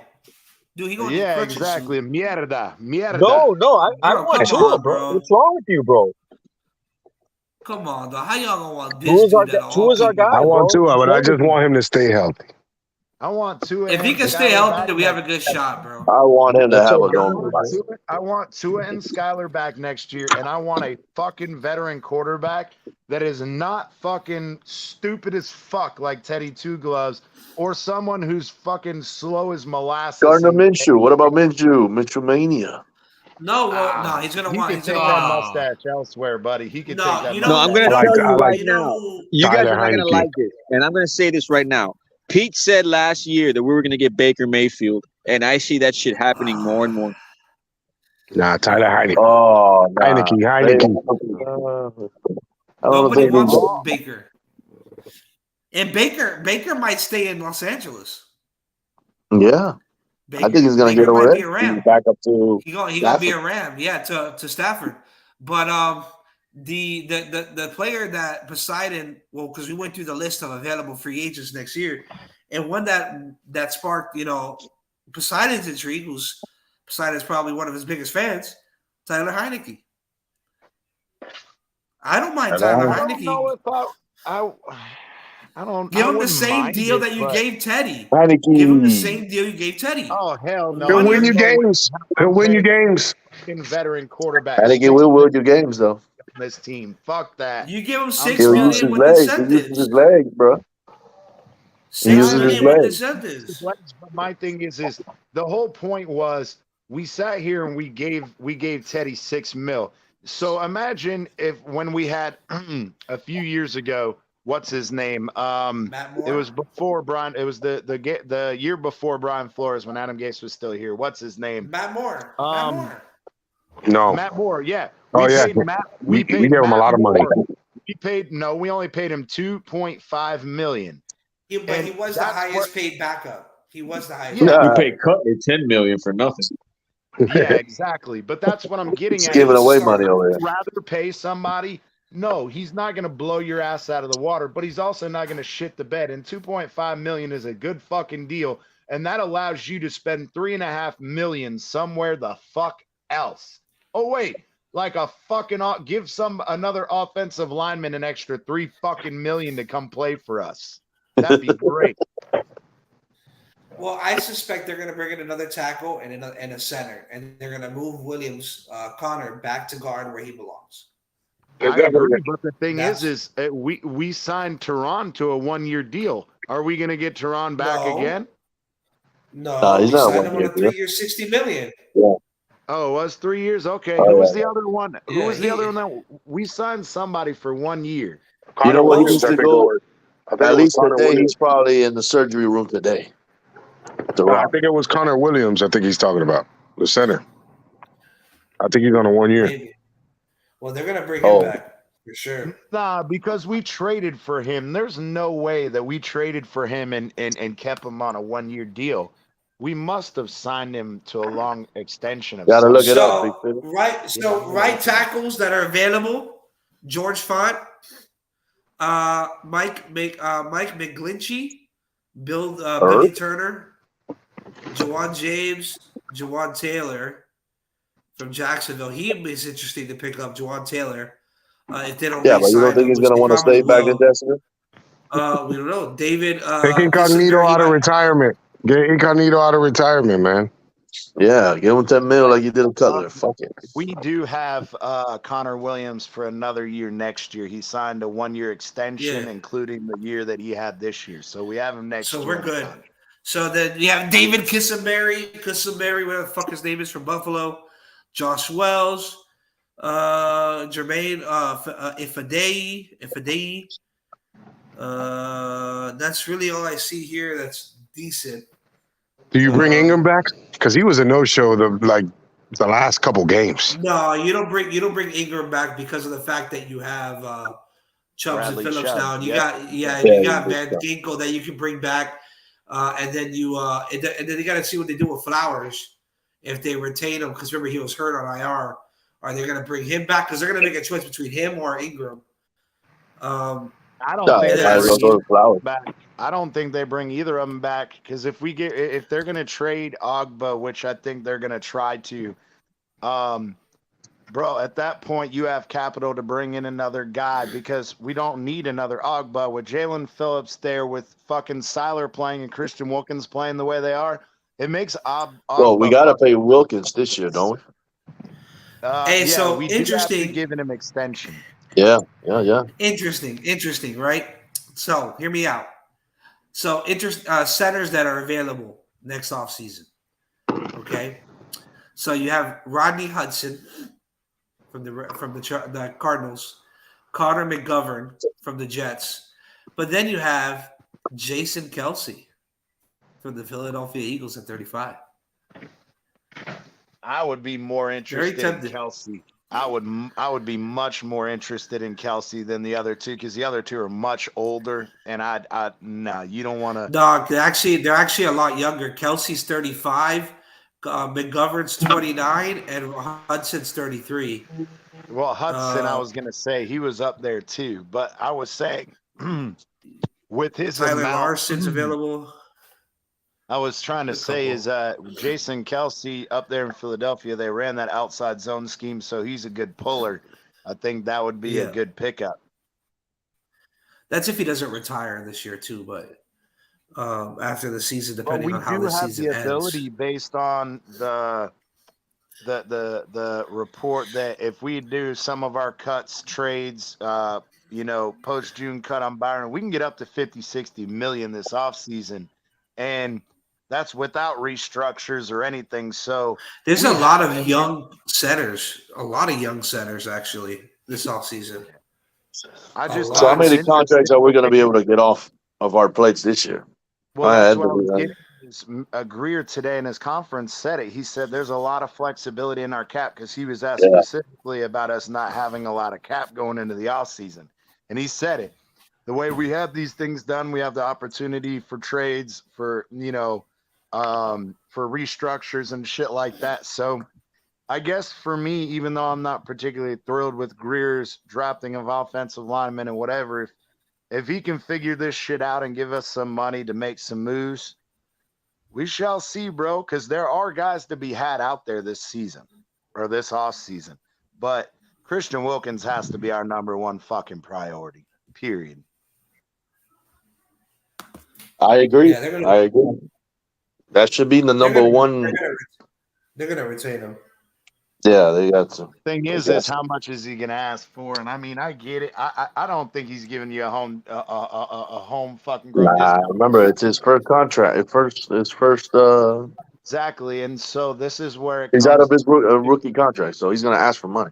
Yeah, and this is where it gets interesting because we talked about it the other day on Batman's. Is the top 3 defensive tackles this season were paid between 20 and 22 million a year. You know what's crazy? We're gonna be able to pay him 22 million a fucking year. You know what's crazy? Byron has a bigger contract this season than Xavier Howard does. Oh yeah, he's due 13.5 million. And X is actually base salary is 1.1 with the signing bonus of 4.1, which means his contract was front loaded. Remember they had that issue. Where Byron was getting paid more than Howard. Yep. That's what Howard was getting that X. Yep. X so got in the speakers after that. Yeah, they front loaded X's contract, but now Byron's making more money. But even then, I don't know, guys. I think I retained Byron because Byron's still at a comfortable 13.5 million. He doesn't want to be here. He doesn't get rid of him. Oh, stop that. You don't want somebody that's like that's toxic. All right, so you don't want to play. Get the boot.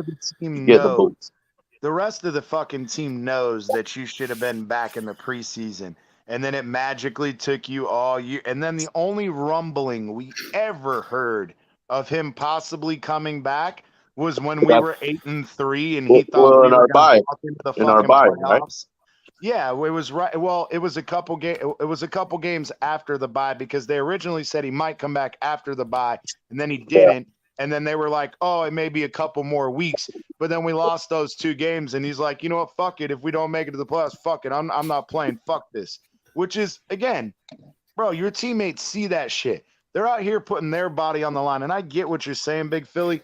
I'm not talking about his business decision, but I'm saying the rest of the guys know that you had the ability to come out and fucking play, and you decided, fuck you. I don't want to try to help you win. I'd rather just be about me. And that's where I think that they got pissed off in that sense. Not that they wouldn't welcome him back, but they see it. Does that make sense? I agree. I can see where you're coming from with that. You want me to back up? I can see how that would affect somebody's I can see how that would affect your your locker room camaraderie. Yeah, exactly. Yeah. I can see how that could affect that and how Bringing a guy back like that after what he did will fuck all that shit up. Hey, sorry to cut you guys off, but I'm out this piece, guys. Later, Poseidon, take care. Poseidon. I'm about to end this soon, All right, anyways. So yeah, I definitely agree. That's a great take, CT, and it depends too on the team. If the players are willing to bring him back, then I can see that happening. But if the players are like, nah, bro, he wasn't there, he wasn't a ride or die, then they're gonna have to trade him or get rid of him. And I can see where that post June cut might happen. The post June 1st, we'll only get $9 million out of that 13 back. So we'll still have a $4.5 million of dead cap for him, but we also get $9 million back. So yeah, and that $9 million we can use in signing another tackle with or even Austin. Yeah. Well, that's CT. Chris Greer is just gonna have to make some magic, bro. He's gonna have to make some magic again. He's gonna restructure some contracts secure. Too. Tua's, their job is secure. They're not gonna touch him. He's gonna give Tyreek more money up front. He's gonna give some cash out to him, to Trent Armstead, to all these guys, Connor Williams. He's gonna bring down their salary to boost up the cap space so that we can go ahead and sign some guys. Yeah, but the problem with that, though, is you do know the signing bonuses. So if we pay them large signing bonuses this year, right, or we give them an extension, you only have the ability to spread out that signing bonus over 3 years. So that's the issue, is it'll still count on the cap. You can just spread it out however you want it over those 3 years. The question is how far down the road is Greer going to push that? Because we also know that we only have Tyreek for 3 more years. And you also have Tua contract coming up after next season. And then we have Wilkins, and then you have to pay him. Yeah, and we're going to have to pay multiple guys. The question is Waddle as well. Well, I think Waddle's a year later. Yep. So I don't know how far down the road you're going to want to keep pushing that, because we've tried that shit. Jeff Ireland did that shit. I think that's why they're. I think that's why they're really shooting for 2-3 years with this team. Constructed the way it is. At least the offense. Unless they move on from both him and Xavier, which I don't see them doing both. Yeah, I don't either, because again, I would much rather get rid of Byron, let Kohu play there. Hey, if Trill comes back healthy and Trill locks down that other outside DB role, or you can bring back Nick Needham. Well, Nick Needham we knew was more of a slot guy anyway, but the thing is when Needham played on the outside, he didn't play all that well because Needham doesn't really have the size, whereas Trill Williams is much bigger. And that's where I was saying but he has if you have Trill and Kohu battling for that other DB spot with X on the other side, we'll get Brandon Jones back healthy. We'll get Nick Needham back healthy, because Nick Needham's not on a big contract either. Needham's getting he's a free agent. $7 million. He's a free agent. Oh. That's what I'm saying. They got to bring him back. You got to bring him back. Maybe based on that injury, we can get a little discount on him instead of paying him $7 million like we did this year. Because then we could leave Nick. We could leave Nick in the slot. We could leave Nick in the slot, and then push that battle, like you said, of Kader Kohu and Trey Williams if they decide to move on from Byron Jones. And you can put him on that other slot side. And it leaves you with another quality backup. Does that you get what I'm saying? Depth. So if one does go down, say Byron goes or X goes down, fuck it, throw Trill at Byron's or X's spot and throw Kohu on the other side. You got to play it right. You got to have the balance of having the older vets and having the younger guys come in. The issue is now, you see, people want to bring up Tua's past injuries. But you got to look at Trey Williams. He's another one that's injury prone, that has been injured the past 2 seasons. He finally got rehab. I don't know if he re-aggravated the same injury or if it's a whole new injury altogether. But nonetheless, he's been hurt the past 2 years. I'm not saying that he's going to continue down that path. Hopefully, he rebounds and he won't be injured for 10 years. He gives us good, solid 10 years. But That being said, those are things that you got to think about too. Same thing with Nick Needham. Nick Needham gets hurt now. There's been histories where guys come back and they get hurt again. Yep. Do we want to waste that contract now on Nick Needham, or do they rather bring in another quality corner? I prefer Nick Needham because he understands the system. You don't really lose anything from that. And he's already injured. in sync. Why not? Yeah, and I was gonna say with the injury, he may not want to go anywhere else. You know what? Hey, stay here 2 years, 12 million, $6 a year. Give us a little discount. You know what I'm saying? It works out for both sides. Yeah. No taxes. No state tax. Yeah. That's it. Because he made 7 or 7.5 or something this year. Give me that money. $6 million. $6 million good. You're breaking up a little bit, Canes. $6 million is not bad, bro. I think I would take that deal if I'm Nick Needham, especially if they move off of Byron. It still leaves you some wiggle room for Christian Wilkins. I would let Melvin Ingram walk, let him go to another team, another contender. If they choose to, because they can sign him or Trey Flowers, they can bring either one of them back. I would prefer Melvin Ingram over him, but we haven't really got to see Flowers. And that's another reason why I feel that they pushed so hard for Bradley Chubbs was because of that injury with Flowers. So, I can see Flowers being retained and they move on from Ingram and go from there. And then they just got to bring another running back. But, we got to see how they maneuver. They got to we're fucked with Ogba because Ogba's still under contract. And there's no way after him getting injured that anybody else is going to trade for his ass. And us not have to eat a large majority of that cap. Bro, he's making $16 million next year. But you trade him for like a fifth or sixth round pick. But they're still going to want us to eat some of that cap. That's the problem. I'm giving you a 6th round pick. Take the cap. So what are they going to give us back? That's a the 7th round pick. A 7th round pick next year. And we'll give you 6 and Ogba. Okay. I mean, hey, if Chris Grier can make it work, let's do it. But I don't see anybody taking that full contract based on his injury. I just don't see that. I get it. I mean, how many teams are really starved? Or they keep him and they restructure. Or they keep him and restructure because they like Ogba.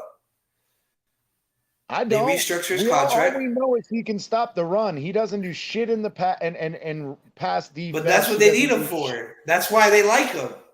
That's why they brought in Bradley Chubbs for. And Jalen Phillips is for the flashy sacks. Keep Ogba. Yeah, but the problem is with that is you're then if you're doing that, who are you gonna take off the field? Seiler or Wilkins? I sure as fuck ain't taking Wilkins off the field for him.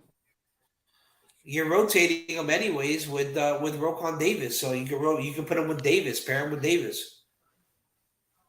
So you're gonna remember have Wilkins is off. Yeah, Raekwon and Ogba, and then you have Wilkins and Seiler. That's a good matchup. Those are good, solid matchups. You don't lose anything from those 2 matchups.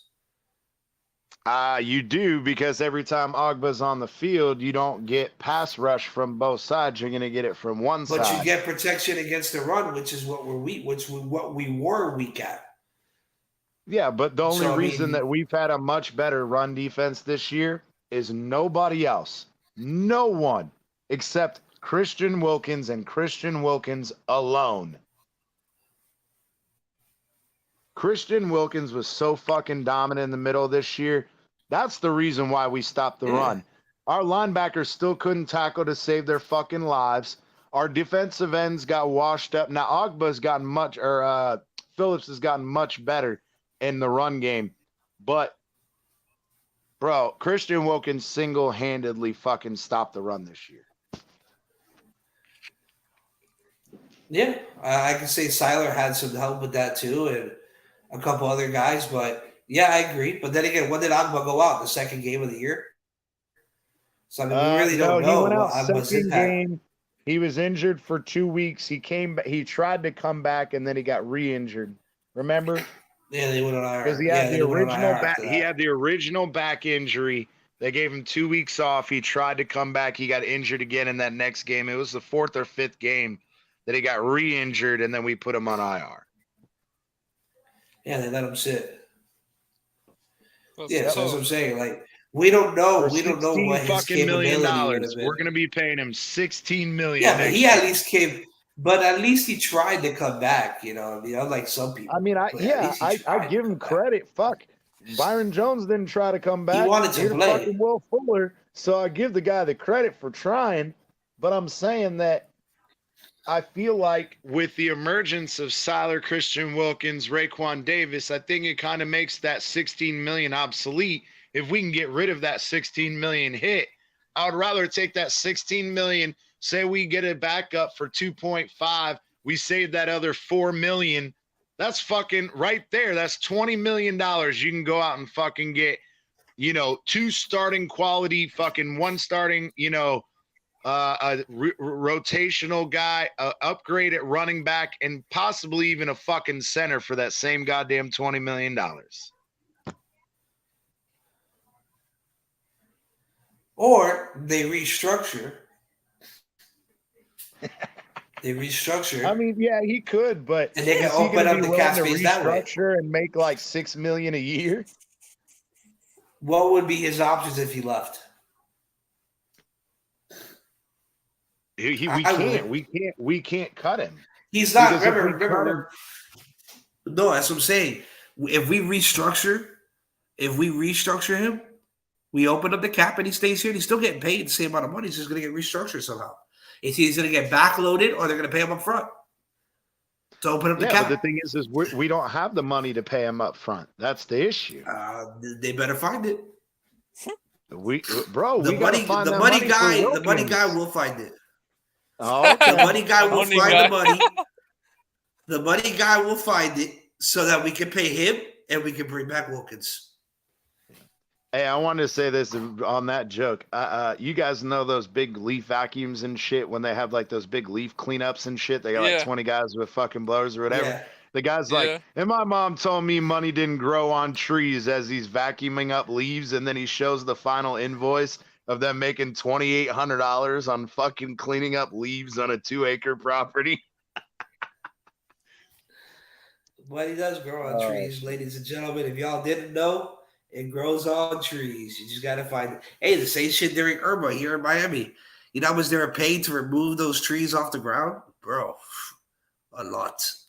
A lot of money. I know people that made a shit ton of money per load. Per load, they made a shit ton of money, bro. Oh, yeah. So, hey, man. With that being said, thank you so much, CT. Canes Dolphins. I'm going to hop off for a bit. I'm fucking tired. I got to get ready for work tomorrow.